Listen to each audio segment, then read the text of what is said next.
I'm standing in the corner of our crowded living room during my younger brother's graduation dinner when my father suddenly erupts like a volcano that's been building pressure for years. The room is packed with relatives, neighbors, family, friends, all gathered to celebrate Segan's engineering degree, the golden child's latest triumph. I'm here because my mother begged me to come, said it would mean something to Segan, and promised there wouldn't be drama.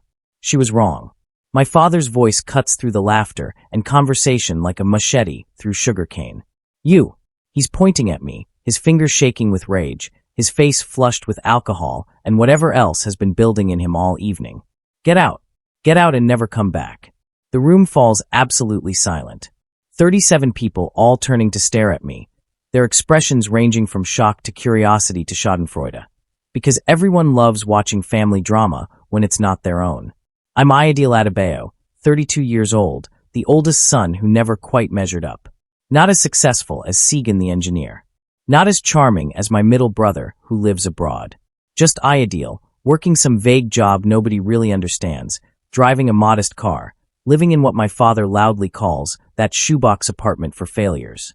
This isn't the first time he's humiliated me publicly. But the intensity tonight is different, sharper, more vicious, more final. Shame burns through me like acid. I can feel my face heating up, my hands wanting to shake, my voice wanting to defend, explain, beg. But I've learned something over 32 years of being the disappointment. Reaction feeds the fire. So I keep my face calm, neutral, revealing nothing of the hurt churning in my chest. I straighten my shoulders, grab my jacket from the chair, and walk toward the door with measured steps. Typical. I hear my father mutter loudly behind me. Can't even defend himself. Useless. A few people laugh, nervous, uncomfortable laughs, but laughs nonetheless. I don't turn around. Don't give them the satisfaction. I walk out into the warm Lagos night, close the door gently behind me, and stand on the porch for a moment, breathing deeply. Then I whisper to myself, so quietly only I can hear. All right, I'll go home. But I don't head to my shoebox apartment. I get in my modest Toyota, the car I drive specifically because it doesn't attract attention, and point it toward Murtala Muhammad International Airport. The private shuttle driver at the airport's executive terminal greets me with a warm smile and a slight bow. Welcome back, Mr. Ayodele. Good to see you again, sir. He takes my single bag, I always keep clothes at both places, and guides me to the waiting Range Rover. Not my Range Rover, because I don't own it. The estate owns it. The $22 million Santa Fe estate that's been mine for 3 years, the one nobody in my family knows exists. The drive takes 40 minutes, winding through increasingly exclusive neighborhoods until we reach gates that look like they belong to a presidential compound. Security waves us through. They know my face, my car, my schedule. The driveway curves through manicured gardens, past a fountain that cost more than my father's house, and finally to the main residence. A sprawling Mediterranean-style mansion with cream walls, terracotta roof tiles, and more windows than I've ever counted. Staff are lined up at the entrance. Maria the head housekeeper, Johnson the estate manager, Emmanuel the chef, and 3 others whose names I know but whose roles still sometimes blur together. Good evening, Mr. Ayodele, Maria says warmly. We prepared your usual room. Chef has dinner ready whenever you'd like it. I thank them, send them off to their duties, and finally stand alone in the marble foyer of a house that should make me happy, but mostly just makes me feel complicated. 3 years ago, I was working as a rideshare driver, barely making rent, trying to figure out what direction my life should take. One night, I picked up an elderly man from a hospital, Mr. Emmanuel Okafor, though I didn't know his name then. He was frail, clearly unwell, struggling with his bags. I helped him to his car, made sure he was comfortable, asked if he needed anything. We talked during the 40-minute drive to his estate. He asked about my life, my dreams, my family. I was honest, maybe too honest, telling this stranger about my father's disappointment, my struggle to find purpose, my feeling of never quite being enough. When we arrived at his house, this house, he asked me to help him inside. Then he asked if I'd visit again, just to talk, because he was lonely and I was refreshingly genuine. I did visit. Once a week at first, then twice, then whenever he called. I read to him when his eyes got weak. I organized his medications when his memory started slipping. I listened to his stories about building his fortune in oil and real estate. I didn't want anything from him. I just liked him, this lonely billionaire whose family had abandoned him to die alone. When he died, his lawyer called me to his office and handed me documents that changed my life. Mr. Okafor had left me everything. The estate, the investments, the properties scattered across 3 continents. 22 million in real estate alone, plus another 18 million in liquid assets. All of it left to Ideal Adebayo, the only person who treated me like a human being instead of a bank account in my final years. But there was one condition, written in Mr. Okafor's own shaky handwriting in a sealed letter. Tell no one until you're ready. Wealth reveals truth. Give yourself time to see people's real faces before they know you have money. You'll thank me for this. So I kept it secret, kept driving my modest car, kept living in my small apartment, though I barely spent time there anymore. Kept being the family disappointment while sitting on a fortune that dwarfed anything my father or brothers had achieved. And tonight, standing in the foyer of my mansion after being publicly humiliated again, I finally understand why Mr. Okafor gave me that condition. He wanted me to see exactly who my family was before money complicated everything. That night, I'm in the study, a room lined with books Mr. Okafor collected over decades, when my phone rings with a number I haven't seen in almost 2 years. My mother. We're not estranged exactly, but we're not close. She left my father when I was 19, couldn't take his abuse anymore, and in my father's narrative, that made her a traitor. Supporting her meant betraying him, so I'd learned to keep contact minimal and secret. Ideal. Her voice is urgent, frightened. I need to warn you about something. My stomach tightens. What's wrong? She's quiet for a moment, like she's checking if anyone can hear her. Your father is planning something. I don't know what exactly, but I overheard him on the phone with your uncle. He's convinced you've been hiding money from the family. He said something about Santa Fe. Ideal, be careful. Santa Fe. My blood runs cold. How does he know about Santa Fe? I demand. I don't know, she says, her voice small and scared. But he wants something that belongs to you. He's always wanted to control you, to own you. If he thinks you have money. She doesn't finish the sentence. She doesn't need to. I know my father well enough to fill in the blanks. After we hang up, I sit in the study trying to figure out how information leaked. I've been so careful. The estate is held in a trust under a corporate name. I use different addresses for different purposes. I've told no one, not friends, not colleagues, certainly not family. But somehow, my father knows about Santa Fe. And if he knows, he'll come. He'll demand. He'll try to take what he's convinced himself he deserves. I'm still processing this when I notice something I've never seen before. A small envelope tucked behind a picture frame on Mr. Okafor's desk. It's sealed with red wax, old-fashioned and deliberate. My name is written across the front in Mr. Okafor's handwriting. I open it with trembling fingers and find a USB drive inside with a note. If you're looking for this, something has gone wrong. Listen carefully. I plug the drive into the computer. A video file opens, Mr. Okafor's face, recorded in this very study, maybe weeks before he died. He looks tired, haunted. Ideal. His voice is weak but urgent. If you're hearing this, then you're facing the same danger I tried to protect you from. Don't trust. The video cuts out abruptly. Corrupted file, the computer says. I try to restore it, to recover more, but it's gone. Just that cryptic warning, and nothing else. Don't trust who? Don't trust what? My mind races through possibilities. My father? My brothers? Someone from Mr. Okafor's own past? The incomplete warning is somehow more terrifying than a complete one, leaving my imagination to fill in blanks with increasingly dark possibilities. The next morning, my best friend Teo arrives at the estate unannounced. We've been friends since university, and he's one of maybe 3 people I trust completely. He looks agitated when Johnson shows him into the breakfast room where I'm having coffee. Bro, he says without preamble, your father has been calling everyone we know. Old classmates, former colleagues, even people from our university days. He's asking if you've been hiding money, if anyone knows about property you own, if you've come into an inheritance. My stomach drops. He's fishing, I say quietly, trying to confirm what he suspects. Teo nods grimly. And it's working. People are talking. Someone told him you've been seen at the airport a lot. Someone else said you dress differently when you think no one from the neighborhood will see you. Ideal. I think someone close told him something specific. This isn't just random suspicion.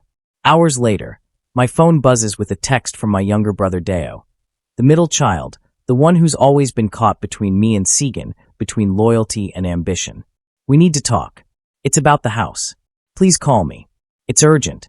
I stare at the message for a long time before calling him back. What do you know about the house, Deo? His voice is shaking when he answers. I'm sorry. I'm so sorry, Ideal.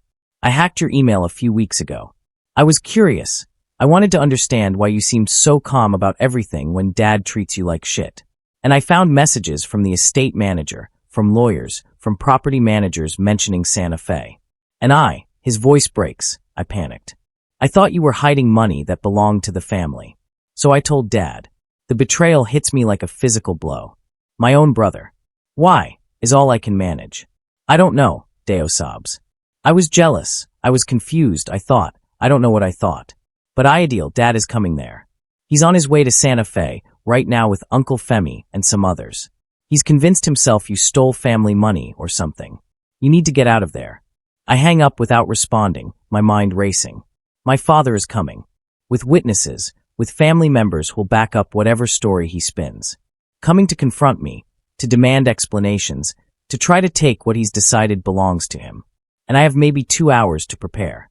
I head to Mr. Okafor's study with new urgency, searching for anything he might have left that explains his cryptic warning. If my father is coming, I need to understand what I'm facing. Behind a false panel in the bookshelf, a panel I discovered months ago but never fully explored, is a safe. I'd never tried to open it before, respecting Mr. Okafor's privacy, even in death. But now I enter the combination his lawyer gave me, and the heavy door swings open. Inside are stacks of documents, letters, and files organized with meticulous care. And there, on top, is an envelope addressed simply to Ideal. I open it with shaking hands and find a letter that makes my chest tighten. Dear Ideal, if you're reading this, something has forced you to look deeper into my past and your own present. There's something you need to know about your father. 25 years ago, he worked for one of my companies. He was caught embezzling, not a huge amount, but enough for criminal charges. I should have reported him. But he begged, said he had a young family, said he'd made a mistake. So I forgave him, paid back the money myself, and let him resign quietly. Years later, when you started driving for that rideshare service, I recognized your name. I took your ride deliberately to see what kind of man the son had become. And I found someone with more integrity in one conversation than your father had in 10 years of employment. That's why I left you everything, Ideal. Not because I pitied you, but because I saw in you what your father could have been if he'd chosen honor over greed. The letter continues, explaining how my father tried to access my scholarship money years ago, how Mr. Okafor had quietly intervened to stop it, how my father has a pattern of trying to control and take from others. And finally, the warning. Your father will eventually learn about this inheritance. When he does, he will try to claim it was meant for him, that I owed him something, that you stole what was his. Don't let him rewrite history. The sealed report I filed with the corporate authorities about his embezzlement is in this safe. Use it if you need to. I find the report, a detailed account of my father's theft, with evidence, witness statements, and Mr. Okafor's formal decision not to prosecute. But there's a note attached. Should Ideal Adebayo ever face legal challenge from his family regarding this inheritance, this report may be reopened and reconsidered for prosecution. It's insurance. Protection. Mr. Okafor's final gift to keep me safe from my own family. There's one more envelope in the safe, addressed to my mother. I debate opening it. It's not meant for me, but given everything, I need to know. Inside is a letter dated 30 years ago. Dear Folake, I'm glad you found the courage to leave him. You and your son deserve better than his abuse. I've arranged for the educational fund we discussed. Ideal will receive scholarships and support through various channels that can't be traced back to me. When he's ready, when he's strong enough, perhaps I'll tell him the truth. But for now, just know that I'm keeping watch. Emmanuel. I call my mother immediately. Did you know Mr. Okafor? The question hangs in the air for a long moment. Yes, she finally admits. I worked for his company years ago, before you were born, when I finally left your father. When his abuse got so bad I couldn't stay, Mr. Okafor helped me. He gave me a reference for a new job, helped with legal fees for the separation, and promised to watch over you. I didn't know he'd left you an inheritance, Ideal. But I'm not surprised. He always believed in you. Before I can process this revelation, my phone rings. Estate security. Sir, your father is at the gate with several other individuals. He's demanding to see you. He's quite agitated. I take a deep breath, feeling something settle in my chest. Not fear, but resolution. Let them in. My father storms into the estate's grand entrance hall like an invading general, his face flushed with righteous fury. Uncle Femi and two cousins trail behind him, looking around at the obvious wealth with expressions mixing shock and greed. "You liar," my father roars, his voice echoing off marble walls. "You stole what belongs to this family. You took what was mine, money that should have supported all of us, and you've been living like a king while pretending to be poor." I stand calmly in the center of the hall, my lawyer, who I'd called an hour ago, standing slightly behind me with a briefcase full of documents. "This was never yours," I say quietly. "This estate was left to me by Emmanuel Okafor. Legally, properly, documented in a will that was filed 3 years ago. You have no claim to any of it." My father laughs, but it's ugly desperate. "Emmanuel Okafor? The man I worked for? He owed me. I helped build his fortune in those early years. This money is family money, earned by my work, and you've stolen it." He's yelling now, spittle flying, his whole body shaking with rage. "You're a thief. A liar. You've been deceiving your own family." I pull out the first document, the will, notarized and filed, leaving everything to me, specifically and explicitly excluding any claims from family members. My father barely glances at it. "This is fake. He was senile. You manipulated a dying man." More documents. My lawyer's verification of Mr. Okafor's mental competence, statements from his doctors, witness testimonies from the will signing. My father's face pales slightly, but his rage doesn't diminish. "Why you?" he demands, his voice cracking. "Why would he give you everything? What lies did you tell him? What did you do to trick him?" And this is when I decide to tell him the truth. All of it. Because 25 years ago, you embezzled from his company. You stole money, and he caught you. He should have sent you to prison, but he showed you mercy.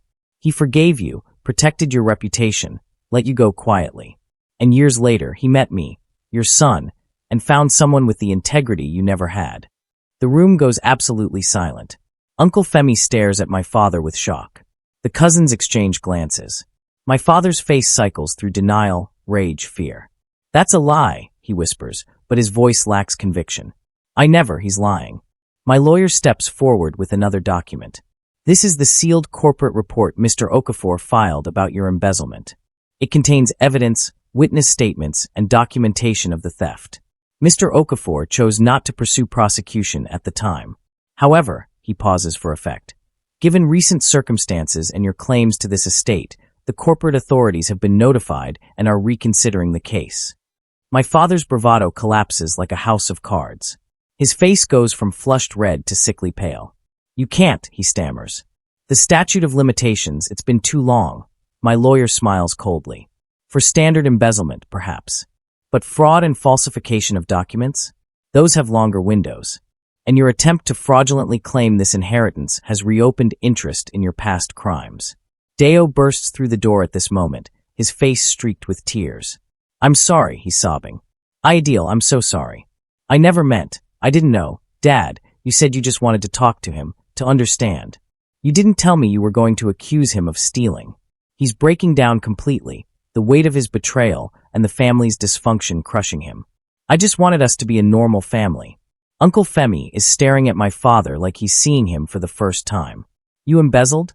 You stole money and let the family think you were successful through honest work." His voice is disgusted. "And now you're trying to steal from your own son?" The cousins are backing away, literally distancing themselves from my father's collapsing reputation. The room erupts into shouting.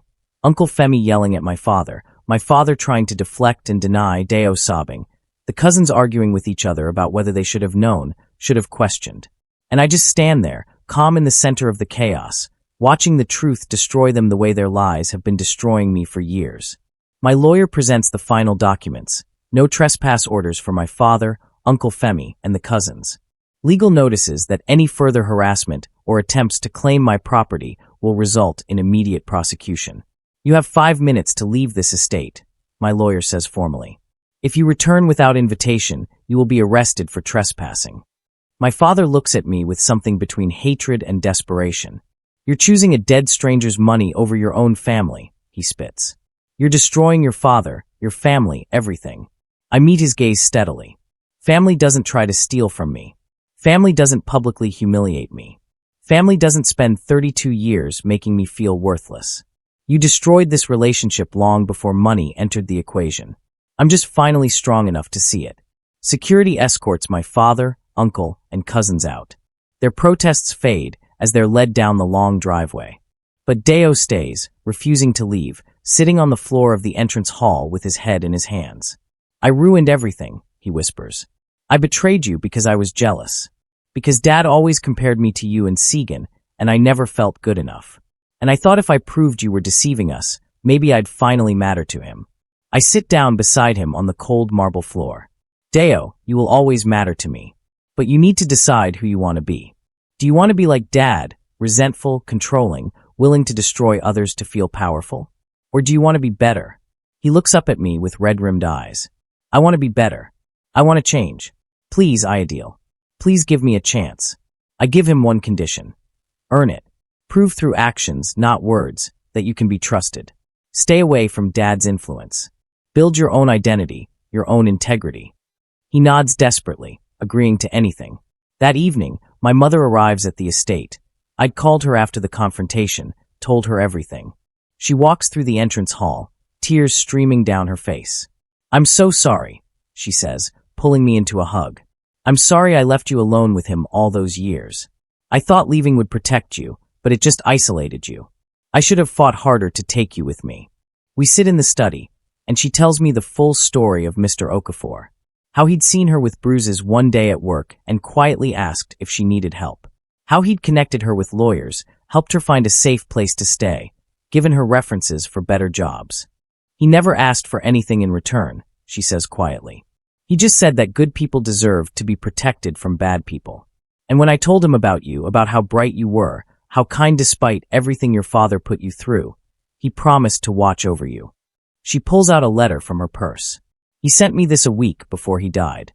He wanted me to give it to you someday, but I was afraid. Afraid it would complicate things, afraid you'd be angry I kept secrets. I open the letter with shaking hands. Ideal, by the time you read this, you'll know the truth about your inheritance and my connection to your mother. I want you to understand something. I didn't help you out of pity or obligation. I helped you because I saw in you the son I never had. I was a lonely man who built an empire, but forgot to build a life. You gave me companionship in my final years, asked nothing in return, treated me with dignity when I had none left to offer. This money isn't charity. It's gratitude. Live boldly. You're meant for more than the pain you came from. Emmanuel. I cry then, really cry, for the first time since Mr. Okafor died. For the father figure I found in a stranger. For the real father I never had. For the years wasted trying to earn love from someone incapable of giving it. 3 months after the confrontation, I'm hosting dinner at the estate. The guests are few but chosen. My mother, Deo, who's been working for the charitable foundation I established in Mr. Okafor's name and genuinely seems to be changing, and Teo, my best friend who never wavered. An investor approached me last week with an offer for just 10 acres of the estate's land, 18 million naira for less than a fifth of the property. I laughed when I heard the number, really laughed, the kind of genuine joy I haven't felt in years. The land my father tried to claim as family money is worth more than he'll earn in 10 lifetimes. But tonight, sitting around the dining table as Emmanuel serves food he's been preparing all afternoon, I realize the real wealth isn't in bank accounts or property values. It's in this. My mother finally looking relaxed and safe, her shoulders no longer hunched with tension. Deo telling a story about helping a scholarship recipient, his face lit with purpose instead of envy. Teo raising his glass in a toast, saying to Ideal, who stayed good despite every reason not to. No father at this table. No uncle with grasping hands. No cousins calculating what they think they deserve. Just peace. Just people who chose to be here, who chose me, who measure love in presence rather than demands. I stand up, my glass raised. Mr. Okafor told me that wealth reveals truth. He was right. This inheritance showed me exactly who my father was, and more importantly, who I never want to become. But it also showed me this. I gesture at the table, at the people gathered here. This is the family I choose. Not blood that demands, but people who show up. Not connections that drain, but relationships that sustain. Thank you for being my real family. My mother is crying happy tears. Deo grips my shoulder, a silent promise to keep earning the trust I'm rebuilding in him. Teo grins and says, "Sentimental bastard. But yeah, we love you too." Later, standing on the terrace overlooking gardens that still take my breath away, I think about that night of my brother's graduation dinner. My father's roar, "Get out and never come back." At the time, it felt like rejection, like being cast out from the only place I belonged. Now I understand it was liberation. He thought he was banishing me to nothing. Instead, he freed me to find everything. This estate, this peace, this chosen family, this life built on integrity instead of appearances. I didn't just go home that night. I came home, to the place and the people where I actually belong. The gates of the estate close behind my dinner guests as they leave, satisfied and loved. I walk back inside alone, but not lonely. The house is mine. The life is mine. The future is mine. And for the first time in 32 years, that's enough. More than enough. It's everything.